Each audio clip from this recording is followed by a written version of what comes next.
Napa-check out na naman ako dito kay TikTok mga mare dahil nga kailangan ko ng kadena para sa akin 3 months old na aso. Less than 1 month pa lang kasi siya mga mare nung nabili ng anak ko yung kadena para sa kanya. Lalo na mga mare mahilig maggat-ngat ang mga aso kaya unti-unti naputol na rin yun. Isa pa mga mare malaki na siya ngayon kaya hindi na niya kakayanin yung ganong kadena. Lagi kasi siyang nakakawala sa kadena na yun. Speaking mga mare, nandyan na nga si Sheena, siya ang gagamit ng kadena na ito. Aray Diyos ko, mukhang matibay itong kadena ko. Sigurado wala na akong kawala.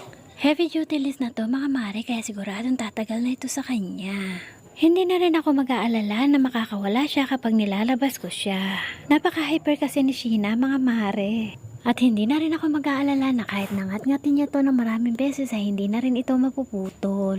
Kita niyo naman mga mare, ang hilig talaga niya magngat-ngat. Kaya kung meron kayong 4 babies na kagaya ko, ilalagay ko sa aking yellow basket kung saan ninyo mabibili. Napakamura lang nito mga mare, kita nyo naman kung gaano katibay ang ating list.